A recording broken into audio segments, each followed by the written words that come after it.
FBI officers ये देखकर परेशान थे कि जिस जेल में किसी कैदी को खुला भी छोड़ दिया जाए वो फिर भी भाग नहीं सकता, वहां अथॉरिटीज की नाक के नीचे से 3 प्रिजनर्स आखिर कैसे भाग निकले। सबसे हैरानी की बात तो ये थी कि अगले 10 घंटों तक जेल अथॉरिटीज को कैसे उनके भागने की जर्रा बराबर भी भनक ना पड़ सकी। ना सिर्फ एफबीआई बल्कि यूएस की 3 टॉप लेवल एजेंसीज भी इस केस को सुलझाने में एड़ी चोटी के जोर लगा चुकी थी।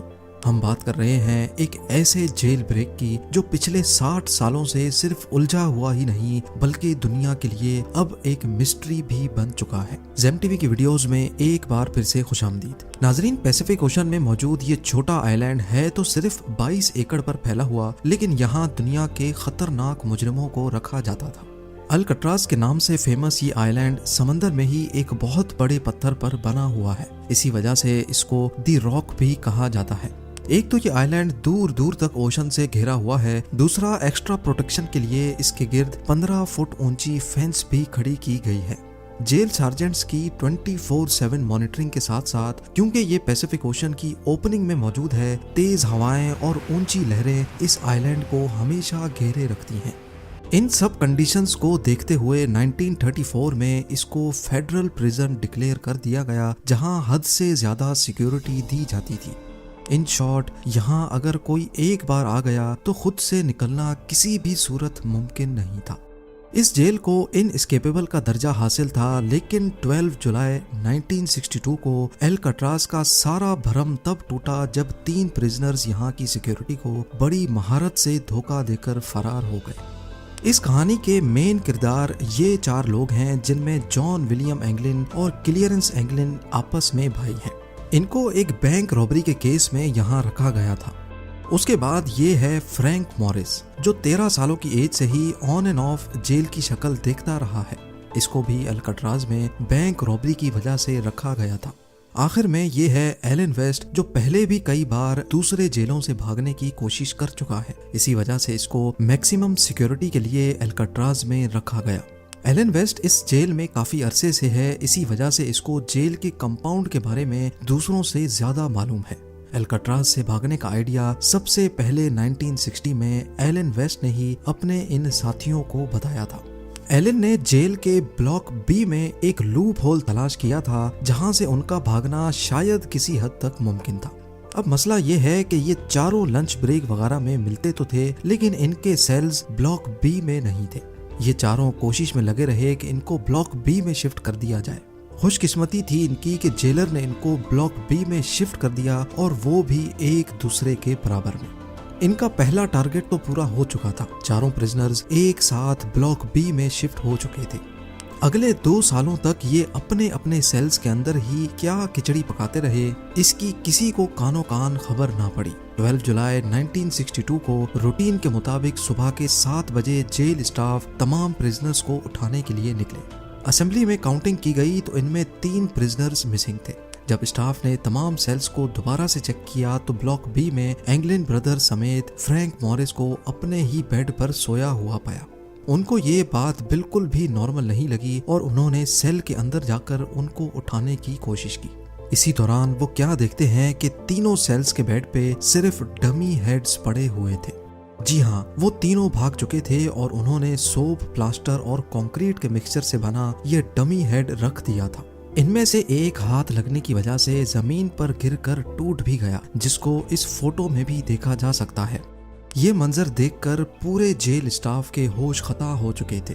उन्होंने ये समझकर कि प्रिजनर्स आइलैंड से बाहर तो जा नहीं सकते, पूरे आइलैंड की छानबीन शुरू कर दी, लेकिन कहीं भी उनका नामो निशान ना मिल सका। सबको एक ही चीज सताए जा रही थी कि इतनी हाई सिक्योरिटी में एक भी नहीं 3 प्रिजनर्स भागे तो भागे कैसे।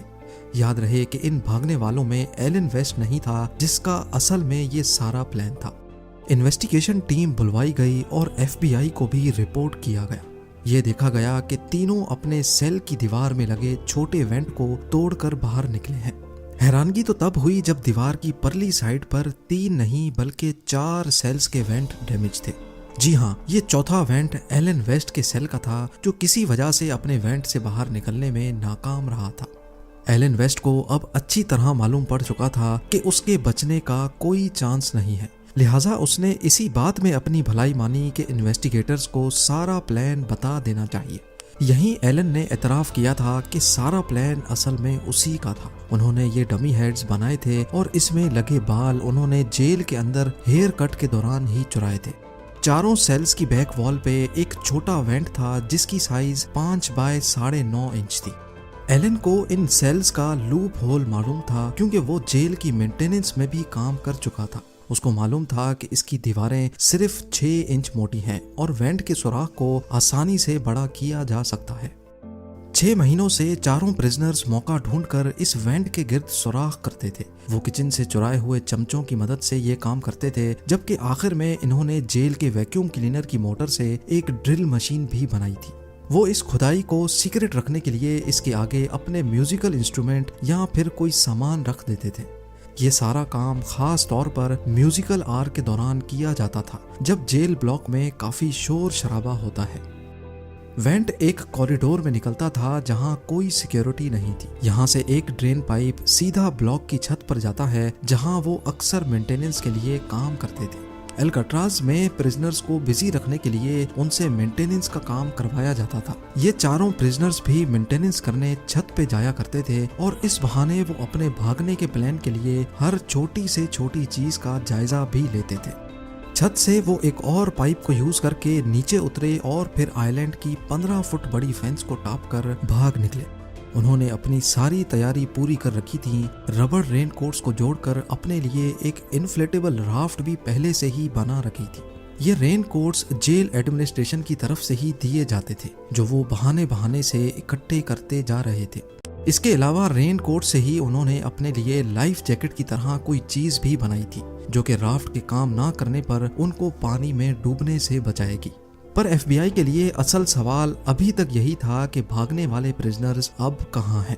उनके चौथे साथी एलन वेस्ट ने बताया कि प्लान के हिसाब से इनको सबसे पहले एल्काट्राज के नॉर्थ में एंजल आइलैंड से गुजरकर मेन लैंड में उतरना था, जहां सिक्योरिटी ना होने के बराबर होती है। वहां से इनको एक गाड़ी और कुछ कपड़े चुराने थे। एल्काट्राज के गिर्द सारे मेन लैंड्स पर छानबीन की गई, लेकिन कहीं से भी चोरी या रॉबरी की कोई रिपोर्ट नहीं मिली। इम्पॉसिबल सिक्योरिटी को चकमा देकर भागने वाले प्रिजनर्स को समंदर निकल गया, या फिर एलन वेस्ट की कहानी भी एफबीआई को चकमा देने के लिए बनाई गई थी। उन तीनों का कहीं कोई नामो निशान नहीं मिल रहा था। ब्लॉक बी की छत पे मौजूद फुटप्रिंट्स, जहां ये सारी चीजें बनाई गई थी, वो सीक्रेट वर्कशॉप और जिस पाइप पर लटक कर वो नीचे उतरे थे, उस पर पैरों के निशान देखकर ये तो वेरीफाई हो गया कि एलन वेस्ट की कहानी झूठी नहीं है। अब एफबीआई के साथ साथ coast guards, bureau of prison और यूएस मार्शल सर्विस को भी इस केस में शामिल करके समंदर में प्रिजनर्स को ढूंढना शुरू कर दिया गया, पर उनको कहीं भी ना प्रिजनर्स मिले और ना ही कोई राफ्ट या फिर लाइफ जैकेट। ये पुलिस केस से हटकर अब एक मिस्ट्री केस बनने जा रहा था। अगले 4 दिनों में कोस्ट गार्ड्स को तैरता हुआ लकड़ी से बना एक पैडल मिला, जो कि माना जाता है कि उस राफ्ट का ही पार्ट है। उसके बाद रेन कोट से बने 2 बैग्स भी मिले, जिसमें प्रिजनर्स का पर्सनल सामान जैसा कि फैमिली फोटो और लेटर्स वगैरह मौजूद थे। इससे ये अंदाजा लगाया गया कि तीनों प्रिजनर्स जिंदा मेन लैंड पर नहीं पहुंचे, क्योंकि ये आइटम्स ऐसे हैं जिनको कोई भी प्रिजनर आसानी से नहीं छोड़ता। कोई भी डेड बॉडी 2 दिनों के बाद पानी के सरफेस पे फ्लोट करने लगती है, लेकिन अगले कई महीनों तक इन्वेस्टिगेशन टीम को ना कोई बॉडी मिली, ना कोई बॉडी पार्ट। एक थ्योरी ये भी है कि तीनों प्रिजनर्स राफ्ट से नहीं तो स्विम करके मेन लैंड पहुंच गए होंगे, क्योंकि 1962 में एस्केप के बाद एफबीआई ने एंगलिन ब्रदर्स की फैमिली पर कड़ी नजर रखी हुई थी। उनके एक भतीजे डेविड विडनर ने एफबीआई को बताया कि जॉन और क्लेरेंस के बड़े भाई ने मौत के वक्त अपनी बहनों को बताया कि उनके भाई सही सलामत मौजूद हैं और वो उनके साथ कांटेक्ट में है। कई फैमिली मेंबर्स ने एफबीआई को यह भी बताया कि फैमिली में छोटे बड़े दिन पर 2 खवातीन अजीब से मेकअप में देखी गई हैं, जो शायद जॉन और क्लेरेंस ही भेस बदल कर आते हैं, लेकिन इसके बाद वो दोनों खवातीन कभी नजर नहीं आई। इसके अलावा एस्केप के 15 सालों के बाद एंगलिन ब्रदर्स के कजन ने ब्राजील में दोनों भाइयों को एक क्लब में देखा और उनकी फोटो भी कैप्चर कर ली। उनकी फैमिली का भी यही मानना है कि ये एंगलिन ब्रदर्स ही हैं, लेकिन यूएस मार्शल सर्विस के इन्वेस्टिगेटर्स का मानना है कि इस फोटो में जो शख्स दिख रहे हैं इनकी एज एंगलिन ब्रदर्स से मैच नहीं होती। ये आखिरी बार था जब एंगलिन ब्रदर्स के जिंदा होने की कोई खबर मिली थी। इसके बाद आज तक इनका कोई अता पता ना चल सका। एस्केप के अगले ही साल एल्काट्राज को बंद कर दिया गया। 1979 में हिम्मत हार कर FBI ने भी ऑफिशियली इस केस से हाथ उठा लिए। अब सिर्फ यूएस मार्शल सर्विस है जहां ये केस अभी तक खुला हुआ है, और ये तब तक खुला रहेगा जब तक या तो प्रिजनर्स पकड़े नहीं जाते, उनकी डेड बॉडी नहीं मिलती, या फिर उनकी एज 99 नहीं हो जाती। एल्काट्राज आइलैंड को आज एक नेशनल पार्क में बदल दिया गया है, जहां टूरिस्ट ब्लॉक बी की उन्हीं सलाखों को देख सकते हैं जहां 60 साल पहले एंगलिन ब्रदर्स, फ्रैंक मॉरिस और उनके साथी एलन वेस्ट कैद हुआ करते थे। उम्मीद है जेम टीवी की ये वीडियो भी आप लोग भरपूर लाइक और शेयर करेंगे। आप लोगों के प्यार भरे कमेंट्स का बेहद शुक्रिया। मिलते हैं अगली शानदार वीडियो में।